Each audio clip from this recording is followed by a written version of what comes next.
God says now, and I'm going to drop down to verse 12, "And the Lord spake unto you out of the midst of the fire.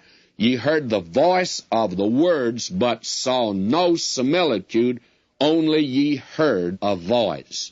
That's so important to see. The Lord Jesus made it clear God is a spirit. They that worship him must worship him in spirit and in truth. And that means these people were never to have any likeness of God whatsoever. Now the Lord Jesus became a man, but there's not a description given to him anywhere. Now you're really going to think I'm a square now if you haven't already come to that conclusion. But I do not believe in pictures of Jesus. I know that there are some very sweet and pious folk. They say to me, "Oh, Dr. McGee, a picture just helps me to worship him." Well, my friend, that is strange indeed. The old Scotch commentator said, men never paint a picture of Jesus until they lose the presence of him in their hearts. We need to get him in our hearts today, not in color on canvas.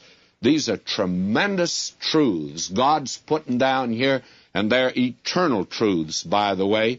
Now, I'm going to drop down again. Oh, this is all rich, but you must remember this is given to the nation Israel in that day, and they're great principles that carry over for us, because, after all, truth is eternal.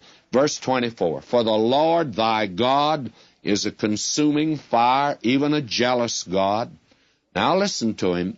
"When thou shalt beget children, and children's children, and ye shall have remained long in the land, and shall corrupt yourselves, and make a graven image, or the likeness of anything, and shall do evil in the sight of the Lord thy God, to provoke him to anger, I call heaven and earth to witness against you this day, that ye shall soon utterly perish from off the land, whereunto ye go over Jordan to possess it. Ye shall not prolong your days upon it, but shall utterly be destroyed, and the Lord shall scatter you among the nations, and ye shall be left few in number among the heathen, whither the Lord shall lead you." Now that nation is still a witness to the world. They're scattered today over the world. Why? Because they did the thing God forbade them to do. And I know somebody's going to say, "Well, they're back in that land, and they're a nation now, aren't they?" Yes, but aren't they in trouble?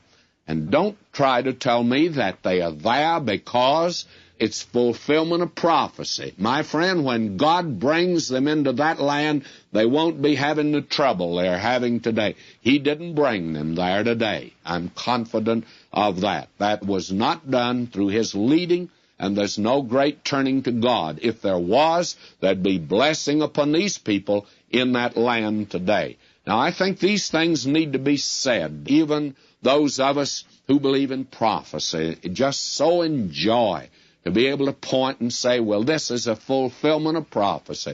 Don't point to that land and say you're seeing fulfillment of prophecy. You are not, my friend, other than the judgment is upon this nation, because they've turned their back upon God, and the judgment will come upon any people. They are a lesson to us, by the way.